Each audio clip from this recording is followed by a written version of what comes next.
to Rapid Minds Tamil channel. Army Public Schools all over India 4000 teaching job vacancies இருக்குன்றது சொல்லியிருக்காங்க. அதற்கான notification வெளியிட்டிருக்காங்க. அதற்கான எக்ஸாமினேஷன்றது நெக்ஸ்ட் மந்தில் நடக்க போகுது. இதுக்கு நம்ம ஆன்லைன்லேயே நம்ம ரிஜிஸ்டர் பண்ணலாம். ஸோ அதுதான் வந்து instruction for candidates. Online screening டெஸ்ட்டுன்றதை சொல்லியிருக்காங்க. So candidates are requested to go through this instruction carefully என்றதும் சொல்லியிருக்காங்க. So there are 137 public schools located in various cantonments and military stations across India. இந்த army public ஸ்கூலுன்றது 137 public schools all over இந்தியாவிலுமே இருக்குது. So இந்த ஓப்பனிங்ஸ்ன்றது பார்த்திங்கன்னா இந்த 37 அந்த 137 ஸ்கூல்ஸில் இந்தியா ஃபுல்லாக எங்கே வேணால் நம்ம வாங்கிக்கலாம். அந்த ஜாப் ஓப்பனிங்ஸ்ன்றது நம்ம இந்த ஸ்க்ரீனிங் டெஸ்ட்டில் நம்ம பாஸ் ஆனோன்னா ஆல் ஓவர் இந்தியாவில் இருக்கக்கூடிய எந்த ஸ்கூல்ஸில் வேணால் நம்ம அப்பாயின்மெண்ட்டு வாங்கிக்கலாம். அதற்கான அந்தந்த ஸ்கூல்ஸ்லேயுமே நம்மளுக்கு ஃபைனலாக ஒரு என்ன வேக்கன்சிஸ் இருக்குன்றது அந்தந்த ஸ்கூல்ஸ்லேயுமே சொல்லுவாங்க. நம்ம இந்த எக்ஸாமினேஷனை கிளியர் பண்ணி வச்சுக்கிட்டா எங்கே வேக்கன்சி இருக்கோ நம்ம அங்கே கேட்டு நம்ம ஜாப்ஸை வாங்கலாம். ஸோ அதுதான் இங்கே பார்த்திங்கன்னா அப்ராக்சிமேட்லி 8,000 டீச்சர்ஸ் வந்து இந்த ஸ்கூல்ஸில் ஒர்க் பண்ணிகிட்ருக்காங்க. ஸோ ஏதோ ஒரு ரீசனால் அந்த இயர்லி அவங்க ட்ரான்ஸ்ஃபர் ஆகுறாங்க, இல்லை ஜாப் மாறுறதால அந்த வேக்கன்சிஸ்ன்றது உருவாகுதுன்றதை சொல்லியிருக்காங்க. ஸோ இந்த ஆன்லைன் ஸ்க்ரீனிங் டெஸ்ட்டு பார்த்திங்கன்னா நம்மளுக்கு வந்து 21 and 22 நவம்பர் 2020. ஸோ நெக்ஸ்ட் மந்தில் வந்து 21, 22 தேதிகளில் வந்து நடக்க போகிறதா இந்த இடத்துல சொல்லியிருக்காங்க. ஸோ இதில் பார்த்திங்கன்னா நம்மளுக்கு ஸ்கோர் கார்டுன்றது ஒன்று கொடுப்பாங்க. நம்ம அந்த மினிமம் மார்க்ஸை நம்ம வந்து பாஸ் மார்க் வாங்கிட்டா ஸ்கோர் கார்டு வந்து கொடுப்பாங்க. A score card will be make a candidate eligible to appear for remaining stages of the selection process. அந்த டெஸ்ட் நம்ம பாஸ் ஆகிட்டோன்னா அதுக்கு அடுத்த ரவுண்டுக்கு நம்ம அதை செலக்ட் ஆனதாக சொல்கிறாங்க. ஸோ இதில் பார்த்திங்கன்னா நம்மளுக்கு எந்தெந்த கேட்டகரியில் நம்மளுக்கு வேக்கன்சிஸ் இருக்குது. ஸோ பிஜிடி, டிஜிடி, ஸோ அந்த லெவலெலாம் நம்மளுக்கு வந்து கொடுத்துருக்காங்க. ஸோ இதில் பார்த்திங்கன்னா நம்ம ஃபஸ்ட்டு வந்து அந்த ரிட்டன் டெஸ்ட்டில் பாஸ் ஆகணும். அதுக்கப்புறம் செகண்ட் ஸ்டேஜ் பார்த்திங்கன்னா இன்டர்வியூ ஸ்டேஜ். தேர்டு ஸ்டேஜ் பார்த்திங்கன்னா evaluation of teaching skills and computer proficiency. So நம்ம அந்த ரிட்டன் டெஸ்ட்டை பாஸ் பண்ண உடனே இன்டர்வியூ இருக்கும். அந்த ஸ்கூல்ஸில் வெப்சைட்ஸில் நம்ம போய் பார்த்துட்டு எங்கே நமக்கு ஃப்ரீயாக இருக்கோ நம்ம அங்கே அப்ளை பண்ணிக்கலாம். அதுக்கு அடுத்தது பார்த்திங்கன்னா லாங்குவேஜ் டீச்சர்ஸ். ஸோ அந்த டீச்சிங் ஸ்கில்ஸுன்றது நம்ம எந்த லாங்குவேஜில் நம்ம ப்ரொஃபிஷியன்சியாக இருக்கும் டீச் பண்ணுறதுக்குன்றதையும் நமக்கு இந்த இடத்துல பார்ப்பாங்க தேர்டு ஸ்டேஜில். ஸோ அதுக்கடுத்து அந்த ஸ்க்ரீனிங் டெஸ்ட்டு வந்து நம்மளுக்கு 21, 22 நவம்பர்ன்றது சொல்லியிருக்காங்க. ஸோ இதில் கேட்டகரிஸ் ஆஃப் டீச்சர்ஸ்னு வரும்போது பிஜிடி, டிஜிடி, பிஆர்டி, ஸோ இந்த 3 கேட்டகரியிலையுமே நம்மளுக்கு வந்து இருக்குது. ஸோ அந்த பிஜிடின்றவங்க பார்த்திங்கன்னா போஸ்ட் கிராஜுவேஷன் டீச்சர்ஸ். பிஜிடின்றவங்க post graduation in the subject concerned. So நம்ம எந்த சப்ஜெக்ட் அப்ளை பண்ணுறோமோ அந்த சப்ஜெக்டில் போஸ்ட் கிராஜுவேஷனும் ப்ளஸ் பிஎட்டும் நம்ம முடிச்சிருக்கணும். டிஜிடி பார்த்திங்கன்னா graduation plus subject concerned. UG படிச்சுட்டு அதுக்கான பிஎட் நம்ம பண்ணியிருக்கணும். எல்லாத்துலேயுமே 50% ஆஃப் மார்க்ஸும். அதுக்கப்புறம் பார்த்திங்கன்னா பிஆர்டின்றவங்க யாருன்னு பார்த்தீங்கன்னா பிஎட் இல்லை அந்த டிப்ளமோ இன் எலிமெண்ட்ரி எஜுகேஷன் அதை வச்சுருந்தாலும் போதும். 50% அதுலேயும் வந்து 50% ஆஃப் மார்க்ஸ்ன்றது இருக்கணுன்றதையும் சொல்லியிருக்காங்க.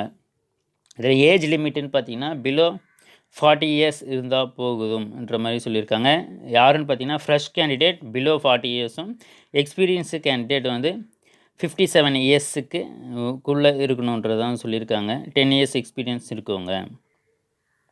ஸோ இதில் பார்த்தீங்கன்னா சிடெட்டில் பாஸ் பண்ணவங்க அதே மாதிரி டெட் எக்ஸாம் கிளியர் பண்ணவங்களாம் பார்த்தீங்கன்னா இதில் வந்து இந்த வேக்கன்சிஸில் நீங்கள் எக்ஸாம்ஸை வந்து நீங்கள் எழுதணுன்றது கூட அவசியம் இல்லை. பட் அதுக்கு வந்து மேபி ஸ்க்ரீனிங் டெஸ்ட்டு அந்த இன்டர்வியூ செஷன்லாம் இருக்கும்.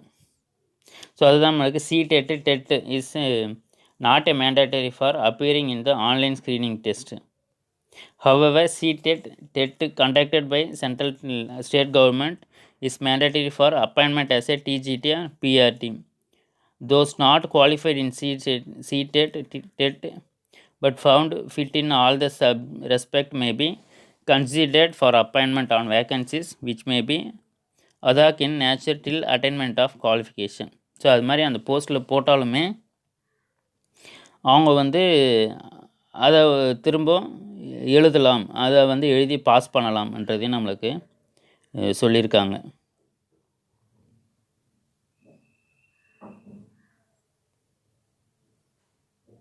அதுக்கு அடுத்ததாக பார்த்தீங்கன்னா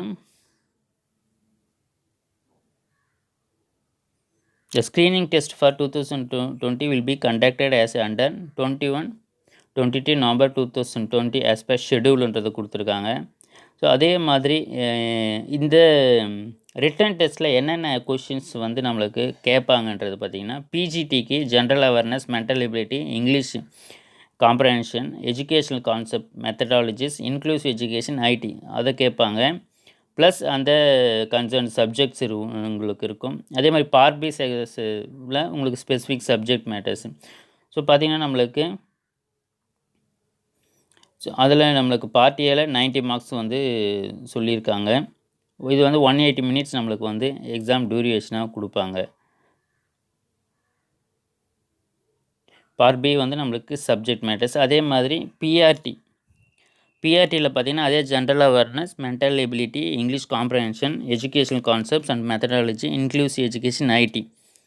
ஸோ இதில் என்ன சொல்லியிருக்காங்கன்னு பார்த்தீங்கன்னா candidate desire to appear for vacancies for India or Sanskrit teachers will get a bilingual paper. A small portion of the paper shall however be in English only, as a job assignment would be in the English medium schools. So இது பார்த்திங்கன்னா maximum நம்மளுக்கு English medium ஸ்கூல்ஸில் தான் நம்மளுக்கு இந்த vacancies இருக்கும். So இதுக்கு பார்த்திங்கன்னா examination ஃபீஸுன்றது 500 rupees ஆன்லைனில் நம்ம ரிஜிஸ்டர் பண்ணணும்.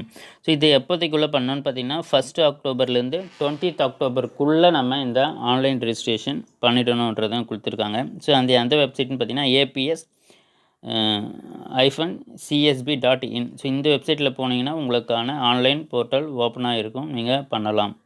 ஸோ இதில் பேமெண்ட் பண்ணுறதுக்கு முன்னாடி ஃபோட்டோகிராஃப்ஸ் அண்ட் சிக்னேச்சரும், proof of date of birth, certificates of academic qualifications இதெல்லாம் கொடுத்து நீங்கள் உள்ளே என்டர் ஆகிக்கலாம், ரிஜிஸ்டர் பண்ணலாம். ஸோ ரிஜிஸ்ட்ரேஷன் பார்த்தீங்கன்னா 20 அக்டோபருக்குள்ளேயும், availability of admit cards online பார்த்தீங்கன்னா 4 நவம்பர் 2020. எக்ஸாம் வந்து 21-22 நவம்பர். பப்ளிகேஷன் ஆஃப் ரிசல்ட்டை பார்த்திங்கன்னா 2 டிசம்பர். உங்களுக்கு question papers, model question papers வேணுன்னா வாங்கிக்கலாம்ன்றதையும் சொல்லியிருக்காங்க. அதுக்கு 50 ருபீஸ் பே பண்ணணும். ஸோ இந்த ஆர்மி பப்ளிக் ஸ்கூல் எங்கே இருக்குது, APS 137 ஸ்கூல்ஸ் எங்கே இருக்குதுன்னு பார்த்தீங்கன்னா இந்தியா ஃபுல்லாக அந்த லிஸ்ட்டு கொடுத்துருக்காங்க. ஸோ நம்ம இந்த பிடிஎஃப்பை நம்மளுடைய டிஸ்கிரிப்ஷனில் தரோம், அதை பார்த்துக்கோங்க. தமிழ்நாட்டில் பார்த்திங்கன்னா நம்மளுக்கு centre 28 APS Chennai Nandambakkam trade சென்டருக்கு ஆப்போசிட்டில் நம்மளுக்கு இங்கே சென்னையில் இருக்குது. ஸோ நீங்கள் உங்களுக்கு இந்தியா ஃபுல்லாக எங்கே வேணால் ஒர்க் பண்ணுறதுக்கு விருப்பம் தான், கண்டிப்பாக நீங்கள் இந்த ஸ்கூல்ஸ் எல்லாம் அப்ளை பண்ணலாம். லிஸ்ட் ஆஃப் சப்ஜெக்ட்ஸ் எதெல்லாம் இருக்குதுன்னு பார்த்தீங்கன்னா English, Hindi, Sanskrit, history, geography, economics, political science, mathematics, physics, chemistry, biology, biotechnology, psychology, commerce. So இந்த பயோடெக்னாலஜி, சைக்காலஜி, காமர்ஸ், ஸோ இது எல்லாமே பார்த்திங்கன்னா பிஜிடிக்கு மட்டும்தான் இருக்குது. Computer science, home science, physical education, இது எல்லாமே மற்றது டிஜிடிக்கும் இருக்கும், பிஜிடிக்கும் இருக்கும். ஸோ எந்த சப்ஜெக்ட்ஸுக்கு வேகண்ட் இருக்குன்றதையும் பார்த்துக்கோங்க. அதே மாதிரி யார் என்னென்ன குவாலிஃபிகேஷனில் இருக்கணுன்றதையும் நம்மளுக்கு வந்து கொடுத்துருக்காங்க. ஸோ அந்த பிஜிடியாக இருந்தால் நம்மளுக்கு போஸ்ட் கிராஜுவேஷன் வித் பிஎட்டும், டிஜிடியாக இருந்தால் கிராஜுவேஷன் ப்ளஸ் பிஎட்டு, பிஆர்டியாக இருந்தால் நமக்கு கிராஜுவேஷன் இல்லை அந்த பிஎட் ஆர் டிடிஎட் படிச்சிருந்தால் போகுதுன்றதான் நம்மளுக்கு வந்து சொல்லியிருக்காங்க. ஸோ தேவைப்படுறவங்க நீங்கள் கண்டிப்பாக இது எல்லாமே நீங்கள் ஒன்ஸ் பாருங்கள். உங்களுக்கு இது கண்டிப்பாக உங்களுக்கு ஏதோ ஒரு வகையில் யூஸ் ஆகும். கண்டிப்பாக இதை நீங்கள் அப்ளை பண்ணலாம். யாரெல்லாம் அந்த டீச்சிங் ஜாப்ஸ்க்காக, வேக்கன்சிஸ்க்காக வெயிட் பண்ணிகிட்ருக்கீங்களோ கண்டிப்பாக உங்களுக்கு இது வந்து யூஸ் ஆகலனாலும் மற்றவங்க உங்கள் ஃப்ரெண்ட்ஸுக்கு, உங்களுக்கு தெரிஞ்சவங்களுக்கு இதை ஷேர் பண்ணலாம்.